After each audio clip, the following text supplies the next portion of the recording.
بسم الله الرحمن الرحيم والعصر إن الإنسان لفي خسر إلا الذين آمنوا وعملوا الصالحات وتواصوا بالحق وتواصوا بالصبر.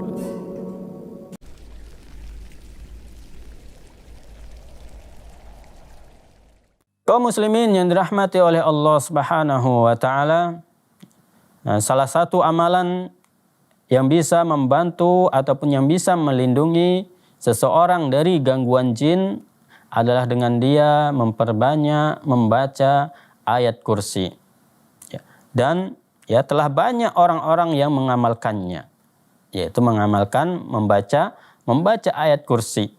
Dan ayat kursi adalah merupakan ayat andalan bagi para peruqyah. Makanya kebanyakan mereka dari para peruqyah ini sering membacakan ayat kursi yang terdapat dalam surah Al-Baqarah ayat 255. Karena apa? Karena ayat kursi ini amat mampu ataupun amat ampuh mencegah dari gangguan setan dan mengalahkannya. Makanya dalam zikir pagi petang itu juga disebutkan ada ayat kursi di situ. Kemudian efektivitas dan kekuatan ayat kursi ini tidak terhingga. Karena ia punya pengaruh yang sangat besar dalam mengusir syaitan dari dalam diri manusia. Dari dalam jiwa orang yang kesurupan. Juga dari siapa saja yang dibantu oleh setan. Dari kalangan orang-orang yang zalim dan bengis, pengikut syahwat, pecinta musik, ataupun orang-orang yang zalim dan bengis, pengikut syahwat, penikmat siulan maupun tepukan tangan, dengan syarat ayat ini dibaca dengan penuh ketulusan dan keikhlasan, maka mereka semua akan dibinasakan oleh Allah Subhanahu wa taala, ataupun jin-jin yang mengganggu tersebut itu akan dihancurkan oleh Allah Subhanahu wa taala ketika seseorang tersebut membacanya. Itu apa? Syaratnya adalah dengan penuh ketulusan dan keikhlasan kepada Allah Subhanahu wa taala. Dan ditambah lagi dia bisa memahami isi ayat dari ayat kursi tersebut, maka ayat kursi ini yaitu akan sangat ampuh sekali untuk terapi ruqyah. Untuk mengusir jin-jin yang ada dalam tubuh manusia yang kesurupan tersebut. Ayat kursi ini sangat ampuh, sangat luar biasa sekali keutamaan dari ayat kursi ini. Kemudian lebih lanjut Ibnu Taimiyah rahimahullahu taala mengatakan bahwa siapa saja yang bertindak menyerang dan semena-mena sudah seharusnya dilawan. Jadi dari manapun dia, baik dia dari golongan manusia ataupun dari golongan bangsa jin, ketika mereka melakukan perlawanan, ketika mereka menyerang, ataupun ketika mereka mengganggu kita, ataupun ketika mereka berusaha misalnya membunuh nyawa kita seperti perampok, begal dan lain sebagainya, maka sudah seharusnya mereka semua itu dilawan. Kita lawan mereka. Mereka minta harta kita, jangan kita beri, karena ini harta ini adalah hak kita. Jadi kita lawan mereka. Baik dari golongan bangsa jin ataupun dari golongan manusia. Baik ia seorang muslim ataupun kafir. Mau dia orang muslim ataupun kafir, tetap kita harus melindungi harta kita. Karena Rasulullah sallallahu alaihi wasallam telah bersabda, "Man qutila duna malihi fahuwa syahid."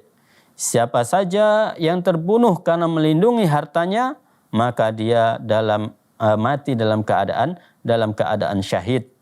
Hadis ini diriwayatkan oleh Al-Imam Al-Bukhari dan Imam Muslim. Dalam riwayat lain disebutkan siapa saja yang terbunuh karena melindungi darahnya, melindungi nyawanya. Kan ada orang yang dia ketika hartanya tidak diberi, maka orang tersebut dia akan memberikan perlawanan. Maka ketika kita dalam kondisi tersebut, maka diperbolehkan kita mempertahankan darah kita tersebut, jiwa kita tersebut, agar jangan sampai terbunuh. Ya, karena kita takut membunuhnya nanti masuk dalam kategori dosa besar, tidak ya, karena kita melakukan perlawanan orang yang membunuh. Ini termasuk yang membunuh yang dia karena ada sebabnya. Ya, tapi kalau membunuh ya karena tidak ada sebab, tidak ada apa-apa, tidak ada masalah apa-apa, tiba-tiba kita membunuhnya, nah, maka ini adalah termasuk yang melakukan dosa besar. Ya, tapi kalau dalam hal ini itu diperbolehkan. Ya, siapa yang terbunuh karena melindungi darahnya, ya, ataupun mempertahankan kehormatannya dan membela agamanya, ya, maka dia termasuk dalam kondisi mati syahid. Jadi kaum muslimin yang dimuliakan oleh Allah Subhanahu wa taala, ya, maka kita usahakan ya diri kita ketika dirampok oleh orang ya harta kita ataupun dibegal di tengah jalan, maka kita diperbolehkan memberikan perlawanan kepada mereka, ya, baik dengan melukai mereka, ya, ataupun juga bisa dengan membunuh mereka, dan ini diperbolehkan dalam agama Islam. Ya.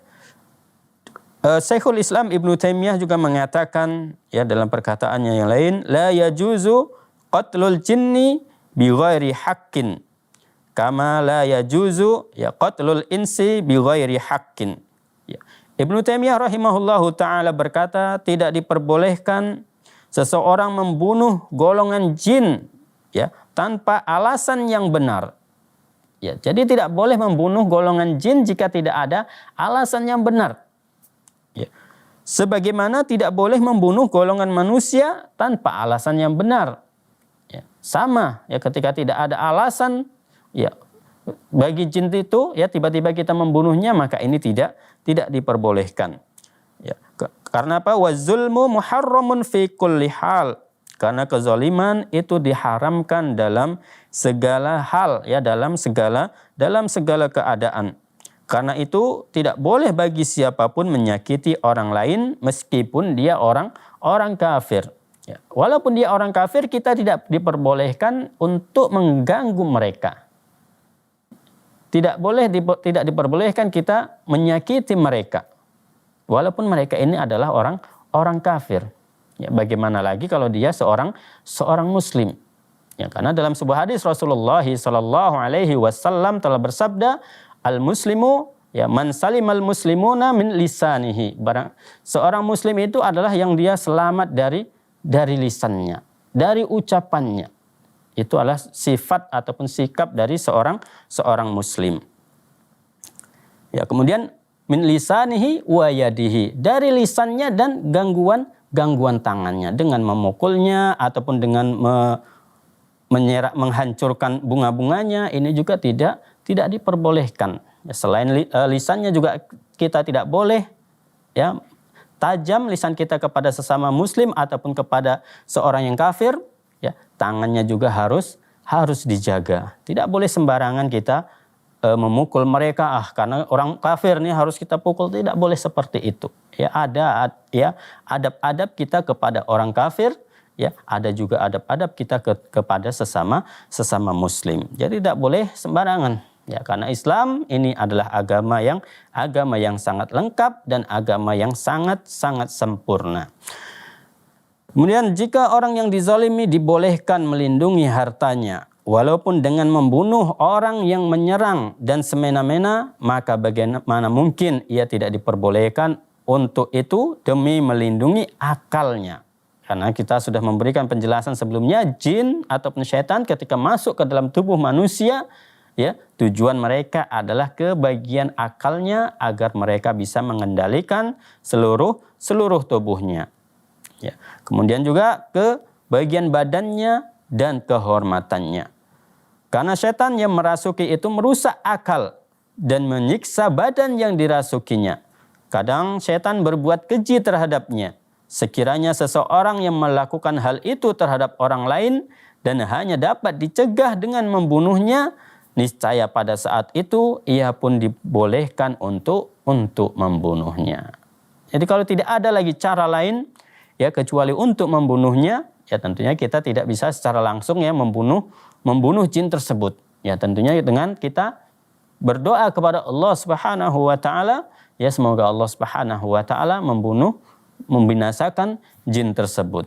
Ya, kalau dia jin itu memang jin yang baperan, kita bilang kita ketika kita ancam dia akan takut, maka dia akan keluar. Tapi kalau yang dia jin-jin yang dikirim oleh tukang-tukang sihir, ya ini biasanya mereka tidak akan mau keluar, ya karena mereka kalaupun keluar, ya mereka nantinya akan dibunuh oleh dukun-dukun dari kalangan tukang sihir, sehingga mereka tidak mau keluar sampai ya mau mereka mati di situ pun mereka akan rela mati di situ ya daripada dia mati dibunuh oleh tukang sihir.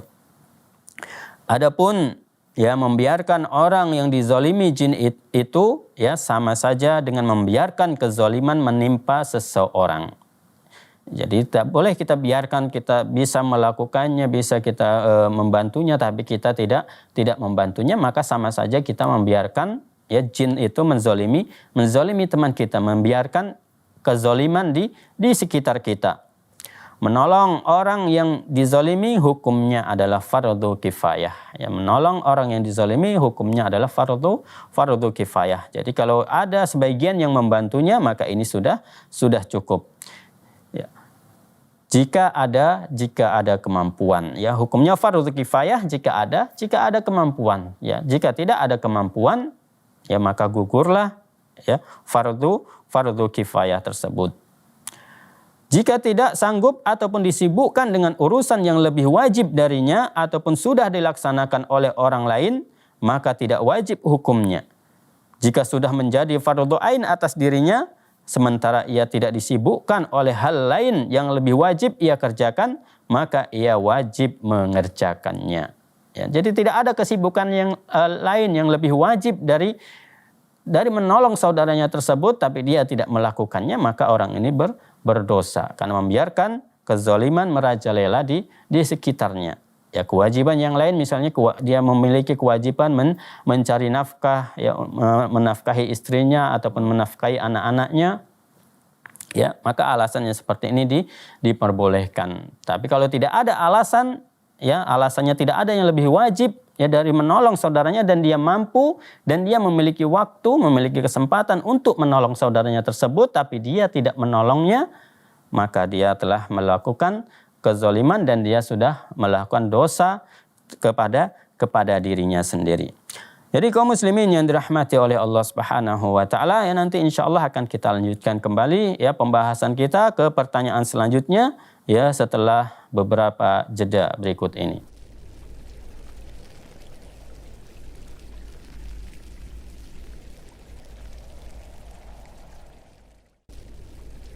Alhamdulillahi Rabbil Alamin.